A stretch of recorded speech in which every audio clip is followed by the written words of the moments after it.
This is Brad Johnson with the Alternative Investor. Today we have with us Jillian Murrish with Pier Asset Management. Hi, Jillian. How you doing? I'm great. Thanks for having me. It's great to be here. Yeah, we're very lucky to have you today. We want to talk about alternative credit, which is a specialty of Jillian's firm, Pure Asset Management. And so we're going to get a little bit nichey today in terms of credit that is not your vanilla mortgages or loans given to companies. This is credit off the beaten track. Is that correct? That's a great way to say it. I haven't characterized us as off the beaten track, but I like it. It's good. Yeah, well, we're always trying to figure out where can we get alpha, where can we get, returns that are outside of just standard vanilla beta strategies. And I think everybody kind of knows the basic ways to get exposure to debt, either through corporates or real estate, but not too many have access or understanding of the areas that you play in, I don't think. So I would love to kind of get your perspective, how you started the firm and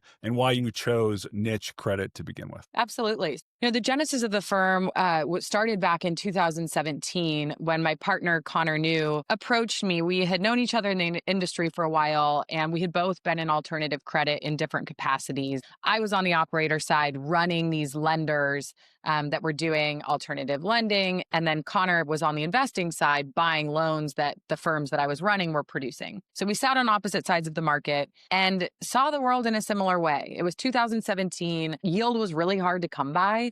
And to find any yield, you had to get creative and go to creative corners, find assets that others were not investing in, and do it in a unique way to generate that. And so we lifted our heads up and looked around, and in this specialty finance asset class, there were the big behemoth Wall Street firms doing the $25-50 million deals. They were all competing for it. There was so much money, dry powder, ready to go, trying to invest in these deals, and yields were just compressed, pushed down into those single digits. Well, that's not very interesting from an investor standpoint. So we said, how do we create a product and find a niche in this asset class where others aren't playing, and we can maybe do some more work? And we said, let's go to smaller deals. So that's the whole shtick here at Pier, is we go do smaller deals that Wall Street ignores, and we do it in interesting asset classes that produce cash flow. So we're cash flow investors, which, again, is a core tenet of credit. And we go again to these niche corners of specialty finance. So specialty finance is a broad term that defines non-bank lending, traditionally around esoteric assets like small business lending, consumer lending, litigation finance, music royalties, invoice factoring. There's a whole host of niches and verticals we can get into. So, once we said, hey, let's go sub-institutional, we launched the firm in 2017 and really spent our time focusing on two types of deals since inception. So first, we provide senior secured credit facilities to these lenders. So we're a lender to lenders. They use our capital to go make loans. And then the second thing we do is we actually go and buy those loans outright from lenders when the lenders are stressed. And for doing both of those things in a smaller size than Wall Street does, we don't compete against other firms. There really aren't many firms trying to do what we do. So we get to control pricing, terms, timing, all that good stuff, and make more yield for doing so. So the way to think about it is that you're typically not originating the loans yourself. You are making partnerships with the platforms that are originating the loans. Correct. Okay. Exactly. And then when you're purchasing loans, are you purchasing loans just from the platforms that you've done this arrangement with, or any lender you're purchasing loans within specialty lending? It's generally not. It's a distinct set of counterparts that we purchase from. Hopefully the counterparts that we're lending to and You're not providing a needing credit to. facility to are not needing some sort of stress sale. They're doing well. Yeah. So typically it's other firms that we didn't lend to that get into some sort of issue. They need to clear off their balance sheet, generate liquidity. We'll go in and hit a bid for that portfolio and buy it at a discount to the par, or discount to par. And one thing before we continue, I always use the word loan because it's the simplest way to think about these assets. But there are a lot of other things like loans that produce cash flow. So things like advances, which aren't technically a loan. Things like factoring, like an invoice factoring, it's not technically a loan. Music royalties is an asset class we invest in. We actually buy that music outright and get paid an income stream. So it's not a loan at all in that instance, yet it's an asset that acts like a loan because it has these consistent cash payments, if that makes sense. Got it. And maybe just backing up a little bit, because I think most people are familiar with private credit when, it's a big Apollo or Oak, Blue Oak, fund that they can put their capital into that's just lending to other companies. Maybe just kind of zoom out. What is the difference between that and maybe even an asset back lending strategy, and then compare that versus what you guys are doing? Exactly. So, yeah, so you've got the Aries, the Oak Trees, the, Adelais of the world who are pumping out these multi-billion-dollar funds. A lot of times those direct lending firms that we think of, the Apollos, for example, often are lending to companies. Yeah. So instead of investing in the equity and buying stock of a company, they make a loan to it. They're lending working capital dollars. You're getting paid out of the earnings of an operating business. So even though it's a credit investment, the exposure is still to operating companies in the US. And then there's this next segment of private credit, which is, like you said, ABL, asset backed lending. People think of hard assets when you talk about asset backed lending. So they think about real estate, Sure. right? Or like auto lending with cars. But interestingly, asset backed lending can refer to lending against pools of assets like loans. So consumer loans that have no collateral are the furthest thing from like an actual physical hard asset, sit within that ABL sleeve. Like buy now, pay later, that those pools of loans could be Yeah. asset backed. Yeah. Yeah, technically, like an ABL facility would hold Sure. those. And interestingly, we have been toying with our branding at Pier because what we do when we provide a credit facility to a lender, we're collateralized by a portfolio of loans, which are our assets. Asset So backed. Yeah. we think of ourselves almost as like micro ABL, where, Okay. we're not securitizing those portfolios of assets and, pushing them out into the capital markets, Yeah. which most ABL providers do. And that's what you think of when you think of ABL. So we're kind of like private ABL.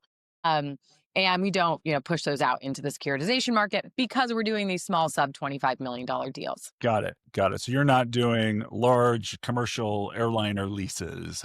Right. No, Okay. Got it. no, that's not us. Aircraft leasing, interesting asset class, not Yeah. us. Sure.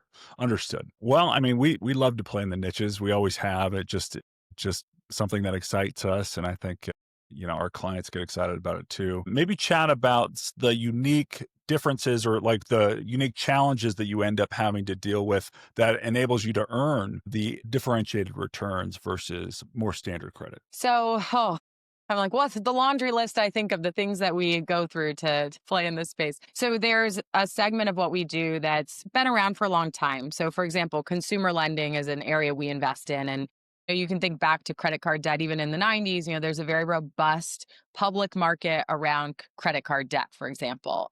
Even the personal loan space that started back in like 2010, 11, 12 has become really institutionalized, widgetized. Consumer credit has been packaged up on Wall Street and delivered in this nice, pretty bow. We invest in that asset class, again, in the smaller deal sizes, again, with these lenders that are smaller.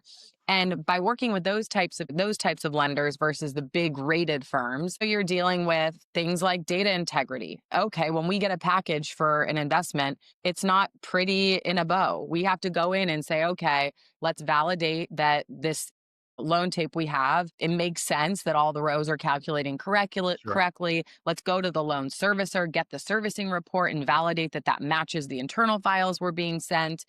So there's a lot more work when you're dealing with private unrated assets than these like large rated pools. So even in the developed asset class of consumer lending, we have these unique problems or unique challenges dealing with smaller firms. So sometimes we have to pass. Like if the data is too messy and it doesn't look like there's data integrity, we got to move on to the next deal.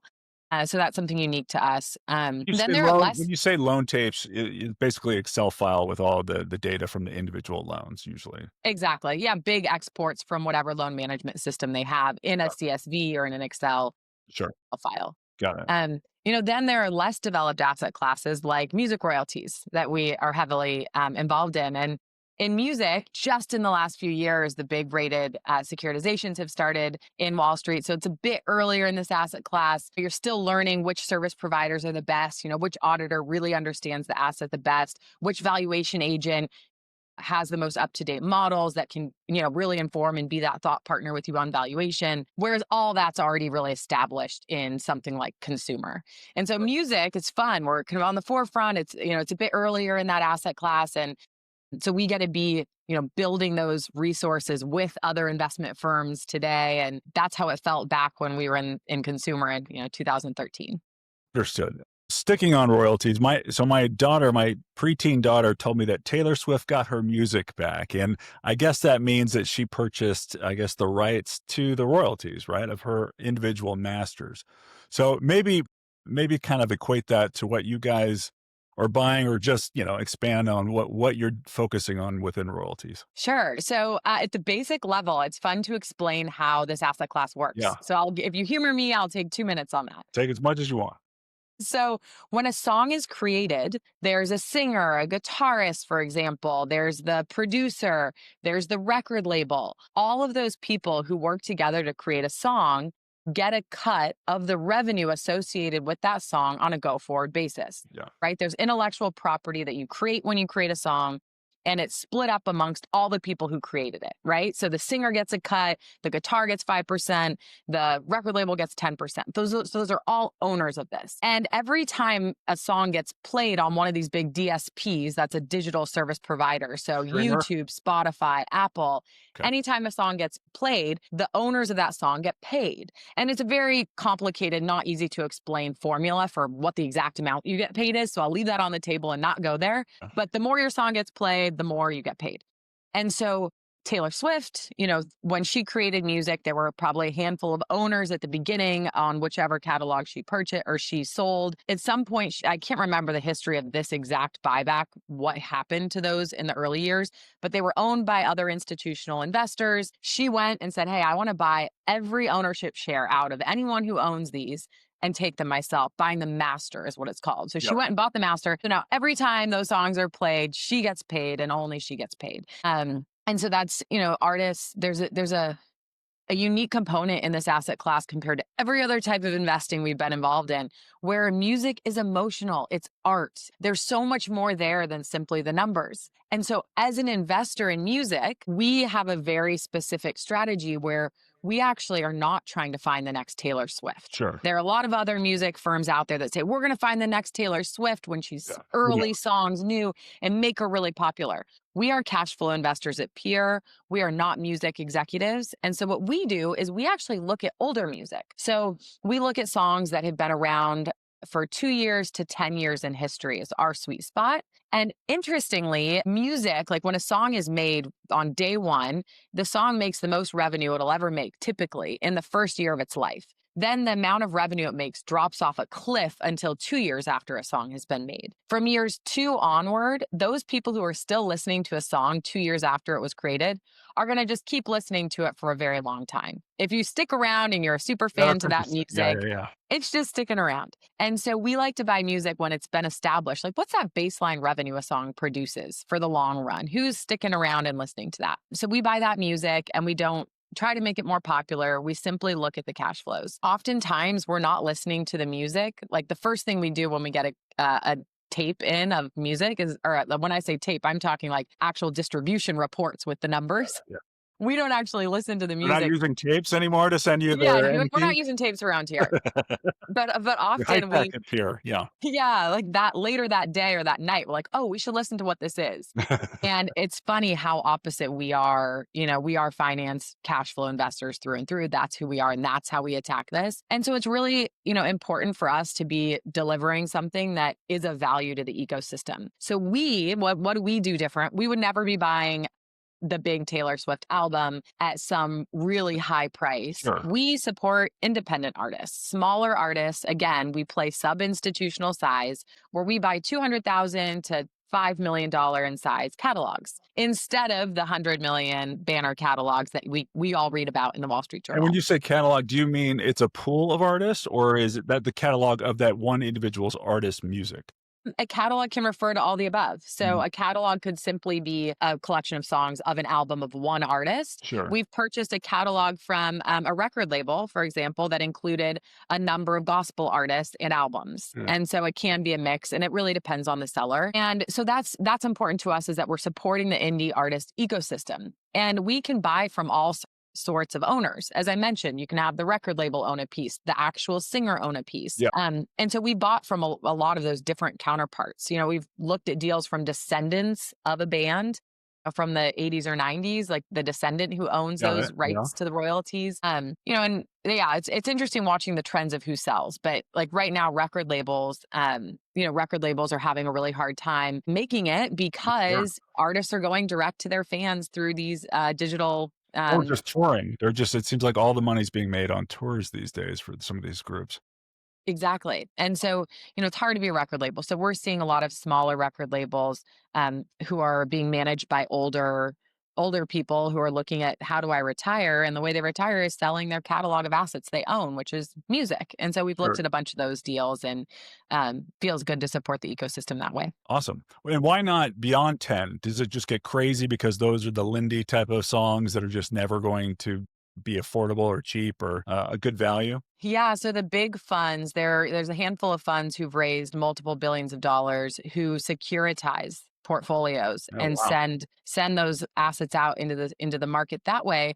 And so their cost of capital is something like 5 or 6%. It's Got it. really hard to compete with Wall Street, who has the cheapest capital. So we just can't. So we go down and we buy the indie stuff that's smaller. We can build up this diversified pool. And it's not as competitive at Sure. that size. And then is there like a term on these things, or is it just is it like an equity evergreen type of investment because the royalties are just going to keep coming for, I don't know, 50, 60 years or 100 years rather? Yeah, so you can buy life of rights into perpetuity, or you can buy 10-year rights, 20-year rights. It's really up to the seller. Something, again, a unique aspect of music, like you said, okay, what do you deal with by investing in niche assets? So for music being really early and just like the history of kind of how music deals were put together, each one is so bespoke and different. Like each song and who's owed what in what time frame and how many years is so individual that you get in there and the individual considerations on each purchase of ours is so unique. And so the seller can make it anything they want. I only want to sell the rights for 10 years and then I can give it to my kids after that. Got it. But the typical terms are perpetuity or 20 years. Okay, well, that makes sense. All right, well, very interesting with royalties. What other niche do you guys focus on that you think is worth kind of diving into? So this is an area when we started learning about it, it is very complicated, takes time to get under the hood, but once you do, it's quite compelling in my opinion. And it's litigation finance. So investing in litigation finance, there are numerous sleeves that I have no expertise on and can't speak to. And yet there are very specific ones we've spent a lot of time and become experts on. One of them is patent litigation. So, and it's actually near and dear to my heart. Growing up, my father was in the tech space and was kind of an inventor of sorts Hmm. and has his name on a number of patents in the touchscreen space. And so I saw this ecosystem and how it worked. So it's kind of in my blood. So we learned about this patent space. And what we do is we fund cases on behalf of small technology companies who have patents that have been infringed on by the largest technology companies in the US. And these large tech companies, oftentimes use technology without paying for it.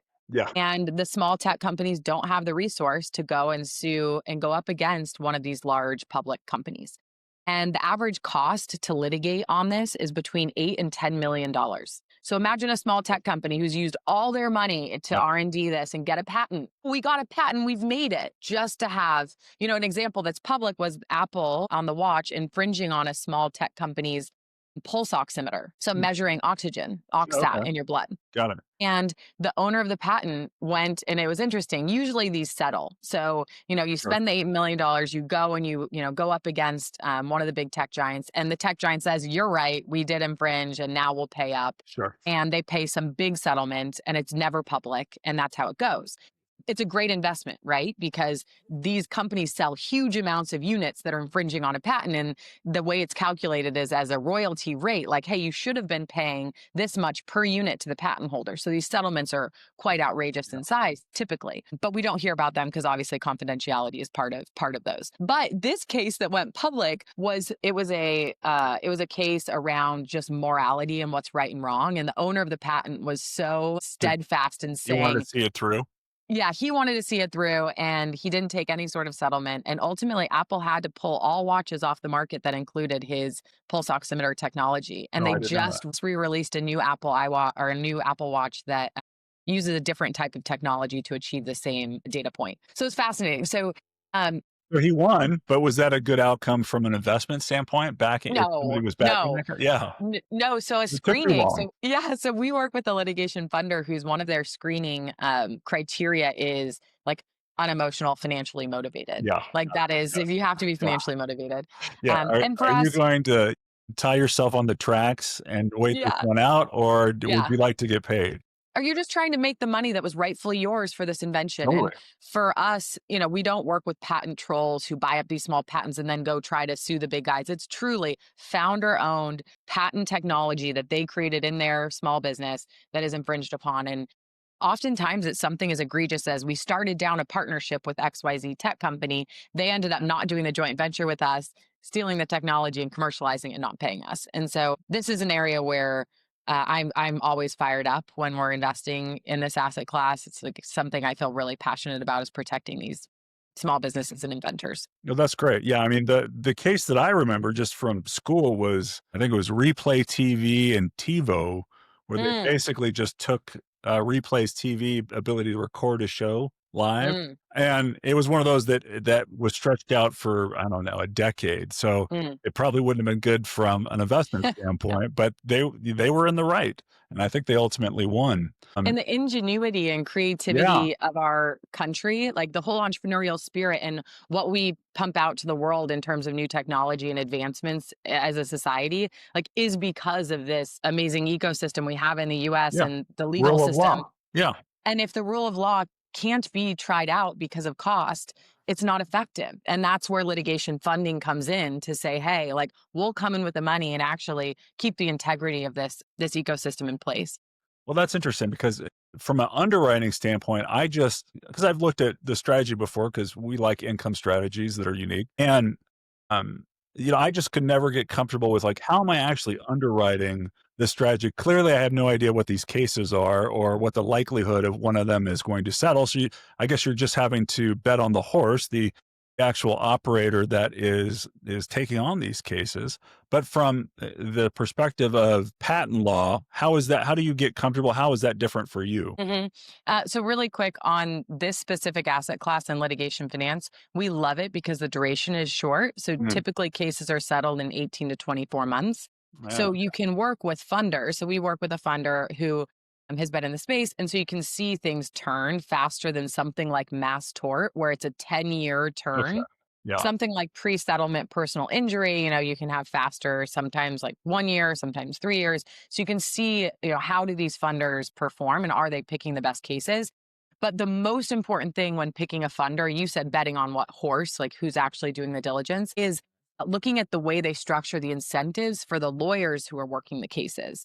So in one program that we work with, what happens is the law firm who's taking on the case and actually working on behalf of the small tech company, Yeah. they're only taking down 50% of their billable hours as they work. And so if the case wins, Oh, I get it. they then, or settles, if they get a settlement, they then get the second half of their billable Got it. hours paid. Yeah. And so no one's interested in working at half their billable rate, or they would change their billable rate. Yeah. So incentives on how the lawyers who are working the cases get paid is critical, and that's how we manage that incentive. And it just helps that we're taking on the best cases.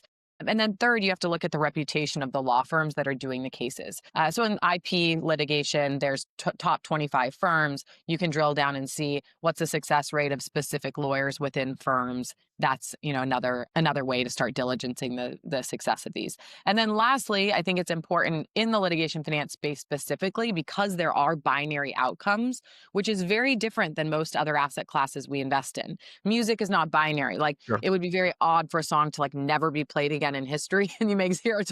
Like, it doesn't happen, I don't think. Whereas in litigation, you don't get a settlement, you don't win, and you get a bad judgment against you. That's a zero, right? And so it's important to be invested in a diversified basket, So right? When you're doing a litigation strategy, how can I get access to a dozen cases, 2 dozen cases? So in an event you hit a zero, it doesn't affect. It's not catastrophic. yeah, it's interesting. It's almost like venture in that way because you're getting a giant diversification and some are going to hit and some are not. But because it's lower risk from just well, look, the majority of these hit and they do It's so quickly, it feels more like a credit investment. in IP, 85 to 85. 95% of cases settle. It is really more of an exercise of working with a firm that calculates the estimated settlements in the Sure. most accurate way. And you can have settlements that are small, big, and like you said, in IP, it's like these firms have to utilize experts in the technology to go through what's called an IPR hearing. It's a Yep. specific hearing to see whether, the technology was infringed or not. And as I said, the cost to litigate these can be as high as $8.5 to $10 million. And of course, Yep. like the technology review is very expensive. Sure. Okay. Is there in the private credit world, there's this concept of PIK payments Mm. where, you're looking at the historical default rates on 50 different private credit firms they all kind of look the same. And so it's hard to know if they all are saying that we have sub 2% default rates. Well, what percentage of those have paid in kind payments where they end up getting paid in equity instead of their coupon, their loan payment, which if that spikes double digits, 20%, that's a real problem. What is there an equivalent in your universe, or do you guys budget for higher defaults because of the niche aspect of it? Maybe just give us some color on that. Yes. So in private credit, in specialty finance in our corner where we're providing those credit facilities to a lender, if they're asking for PIK, instead of current pay, like we're There's a just not going to problem. do that. Yeah. And we're just not going to do it. It's, the assets that we lend against cash flow. And so the asset should be paying cash into the SPV, which should be used to service interest. And so, PIK, the reason we love our asset class is because it cash flows, like cold, hard cash comes through. You're owning an asset that self-liquidates. It pays down over time on its own month over month. Like Got that's the beauty of what we invest in. And so if we're making a loan to a lender with that type of asset, PIK is not like it just shouldn't, I don't think it just shouldn't be involved in our types of transactions.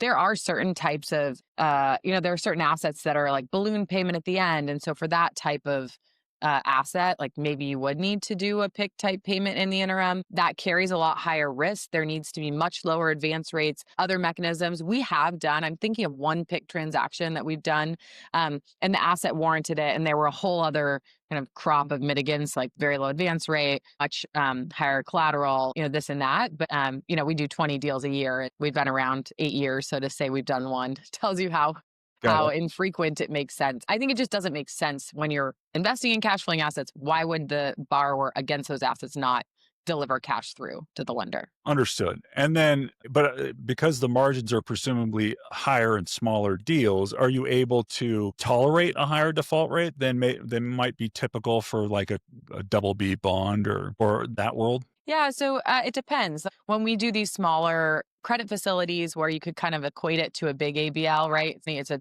$15 million credit facility we have collateralized by a portfolio of unsecured consumer loans. They're not rated. They haven't gone to Moody's. Yeah.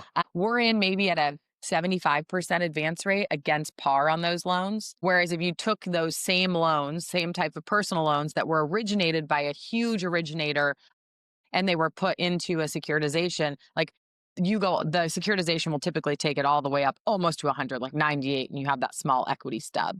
And so they're actually lending, way higher advance rates than we are and making lower rates simply because the asset has been widgetized and rated. Yep. And there's a lot more, like you can have much higher conviction that the type of apple that was intended to be grown by that big lender is the apple that ended up in the securitization. Yeah. Whereas for us, like these are earlier stage or smaller lenders, and they may have misses, and we have to have a higher collateral cushion to take that into account.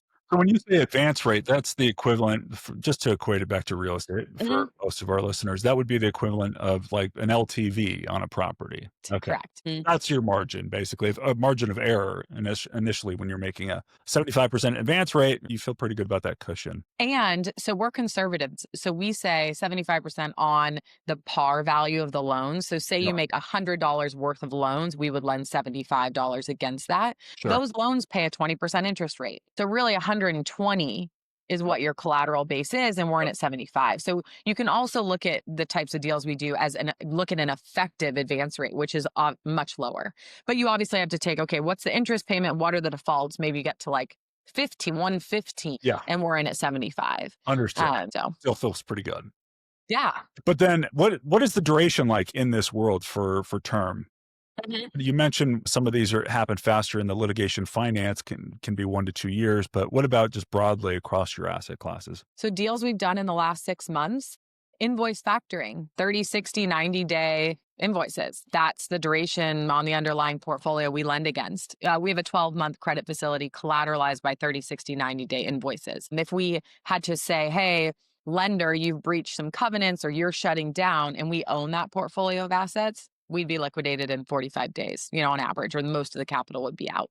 So that's on the very shortest end is factoring.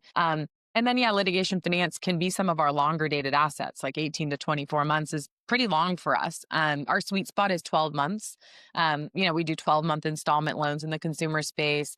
And then if you go out to the super far end of the spectrum, we invest in music, as we talked about, which can be into perpetuity. But the music market is really, there's a deep market of buyers in music. And as you aggregate a larger portfolio, there's, again, a robust ecosystem of folks who want to buy those assets. And so even though duration can be perpetuity, it's like at this day on this time, what would a sale price be to the market? And that can be your liquidity. Like if you're talking 30-year residential loans, a liquid market. Is that then an NAV product where it's kind of adjusting every year, or because you're getting payments so frequently, it's more just still like a yield product? There's no like appreciation above? Yeah. So this is a very complex topic. Sorry. Valuation. No, it's good. Valuation for music royalties assets. This has been in the news. There were some really large multi-billion-dollar funds who, when they would buy an asset, so music royalties trade off of trailing 12-month revenue. Okay. So if a song produces $100 a year from Spotify, Apple, YouTube, somewhat the big funds are buying those for 15 times trailing 12 months. So they'd buy Sure. 100 times 15, $1,500, right? That'd be the price for that asset. Yeah. If that's the typical market price right now, if a big fund acquired that for 10x, there was a fund out there that on day one of owning that marked it up to a 15x price. So an unrealized gain. So you're asking, is there a NAV component? Yeah. Yes, it's come out. And when there were issues with that fund because it couldn't support those values down the road, it came out like, hey, that's not the right approach here. Like you should march it up to market value over time as you see, hey, with our big broad portfolio that does fit, a valuation agent has reviewed it all, does say that over time, as this gets blended in and the cash flows have been proven out, you could sell it at market price. And so in our other strategy in specialty finance where we're buying consumer loans at a discount or small business loans at a discount, we march that portfolio up to par over the expected life of the portfolio, and you get to it over 12 months or whenever and so you take a little bit of that P&L every month. Got it. And then when it pays off, that you've accrued all of that by then. So Yeah. there is that unrealized portion, but you're taking it almost as it gets realized through the cash flows and amortization of the loan product. Got it. So with music, you can look at music in a number of ways. Cash yield is a very easy way to look at music. Okay, what is the cash that's being produced by a catalog every single year as a percentage of what dollars went in to buy those assets? Cash yield is apples to apples. There's no valuation component. There's no, are you marking up on day one or over 2 years? Yeah. And so that's a really good apples to apples number to ask about when you're investing in music. Then there's the unrealized mark that comes through like, hey, music is valued off of trailing 12 months. So you own a catalog day one, and in 5 months, there's a new trailing 12 months of income, and you can, be valuing it off of that. And Sure. so valuation is complex. There are a few really great valuation agents in the space. Virtue is one we'll make a call out to, who does really thorough work and helps kind of define discount rates, methodology that become the gold standard for this asset class. Yeah, no, that's good. It's good that you're marching it up over time. It's a lot of the secondary funds that are buying at discounts right now, and then day one putting it at 100%. It's just, and then people are Mhm. like, "Oh, you got a 20% return in the first month. Wonderful!" Mm, Right? It's just mm. it does Drives a me disservice. crazy. Yeah, it's a disservice to the industry. Hopefully, there's more actors like you guys that are kind of doing it thoughtfully and increasing it over time. Yes. Yeah, that's what's wild to me. The private equity industry hasn't figured out to do it that way yet, like the fair way. I Yeah. think it's funny. Connor actually just on X a week or two ago made a whole post about this, Oh, about really? how private equity was still doing that, and he couldn't believe it. Yeah, I mean, I think it's really bad with the secondary groups. I think, most of the private equity funds, there's some that are good at it, some are bad at it, but there's a range. Yeah, it's the secondaries who are the big The culprits. secondaries are the big culprits right now. But maybe speaking about LP experience and issues that relate to the LPs. Like who, I know it probably varies, but is there a type of LP that is really a good fit for peer asset management? And how do you think about what bucket, what risk bucket most firms put you in when they invest alongside you guys? Yeah. So back when we started the firm, the big allocators like the CalPERS and the CalSTRS, they didn't have a sleeve for a peer asset management. Sure. We go out to them, they'd be like, you're like a hedge fund because Yeah. it's open end, with this and that, and oh, but you're private equity because it's like longer. So it was really hard at first to try to figure out where we sat. Now, most money managers, large foundations, but they all have a private credit sleeve now. Most do. And so even in private allocations for high net worth clients, people are saying, oh, and now my private credit sleeve. So I'm hearing that more and more. So we sit in the private credit sleeve. We're an income alternative is what I say. We invest in cash flowing assets. And so that's how I view what we do. And that's where I think of us in the whole universe of types of investments, and it's income alternative. Got it. And how do you guys think about the next 5 to 10 years, given the type of market that we're in? And it does feel like this is a great time to be investing in debt. I know the cliche is the golden age of private credit, but I think there's actually some truth to that across all debt strategies, not just private credit. So how do you guys think about your opportunity and where you want to take the firm over the next 3, 5, however long you want to share? So for us, it's staying in corners of specialty finance that aren't as heavily trafficked, and making sure we're kind of on the forefront of unique assets that behave and act and have the same credit risk of everything we've been investing in for 8 years, if that makes any sense. So music, we started investing in music in 2020. We've been investing for 5 years. We know a lot. There's a lot to learn. And when we started the firm in 2017, music wasn't part of the strategy. We came upon it from a lender, actually. It was a lender who was making advances to artists against the next 12-month expected revenue from their catalog. And so we had a credit facility out with them. They were using it to go make advances to artists against music. That's where we started learning about how data rich music is, how close you can get on actuals versus expected because of this vast data set, and how decay curves work and all of this. And, it's not technically a loan, but it cash flows and behaves in that way, and produces the same type of, it's the same type of income replacement like a loan investment would be. And so we got enamored and spent a ton of time on it and dove all in on music. And now it's a core part of what we do at Pier. So if you ask, what are we going to do in 5 or 10 years? The answer is, I'm not sure what that specific asset type would be. It will be a cash flowing asset that is adjacent within part of what we do. And that part will be a bit unique. But the answer is, where will we be in 5 or 10 years? We plan to do a lot of the same. We're a boutique firm. We have 16 full-time employees. To us, it's really important. It's really important that we build the firm in the way that we want, respecting our employees, their lives as whole people with their families, but also that we're challenged to the highest level of intellect in the types of deals we do. So, and that means having to do new strategies from time to time to stay challenged, stay sharp. Got it. So we probably won't be seeing a headline of you're one of 8 private credit groups that bought an insurance company and start doing premiums for $20 billion insurance companies. Never. We Yeah. promised our capital providers, our LPs, that we will always stay small, and we want to deliver, unique products to them that are hard to find elsewhere and that are generally capacity constrained. And that's why we're able to make these outsized returns. Yeah, no, that's refreshing to hear because, it's such a nice, niche. You can generate unique return streams that diversify an investor's portfolio within credit as opposed to just asset gathering. So that's nice to hear. Yeah, Well, that's not the game I'm interested in, asset gathering. Oof. yeah, it's tempting sometimes, but yeah, no, it's nice to hear that you're not, it's not a focus of the firm. Hmm. Well, if there's anything else you want to share with the listeners, certainly feel free. But also make sure you get in where people can find you and the URL and all that good stuff. Absolutely. So Connor and I are both pretty active on X. So our personal X handles, at Jillian Murrish, Murrish, at Connor New. It's only one N, so at CONORNEU. And you can follow us there. We talk about, recent deals we do, our take on what's going on in the macro. So we do that. Our website is pieram.com. That's PIER, A as in asset, as in management.com. And you can sign up for our newsletter. I know everyone's like nauseated hearing about the next newsletter to sign up for. Ours is called Planks and Pilings, like Ooh. Pier. You've got your planks and pilings. We try to keep it really fun. I write a short article every month. Connor writes a short article. We do a section called Eyes and Ears, which is what we're reading and listening and reading. And it's a podcast episode we liked, or it's a book. Oftentimes it's not business related, it's something of fiction or of other interest to one of our employees. And then Connor throws in a dad joke in a hidden button somewhere on the newsletter every week, and people try to find it. It's funny.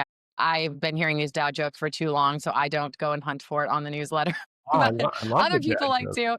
And we throw in some charts. So it's short, succinct, hits your inbox once a month. Yeah, no, that's smart. I think we're gonna start heading that direction too, because the white papers are great, but people sometimes need, bite-sized information to get comfortable, and the frequency of just kind of learning and getting exposure to the asset class and the sponsor. So that's great. Yeah, so we talk about our firm building the company as well as the specific assets we invest in. Yeah, and I'm so grateful that we got to chat, because I always think that, okay, I'm kind of getting to the limit of strategies that I know about and have looked into, and I'm always surprised that there's one or two more that I know nothing about. So thanks for sharing your expertise with us today. Thanks, Well, Jillian. thanks for having me on. I appreciate it. All right, have a great day. You too.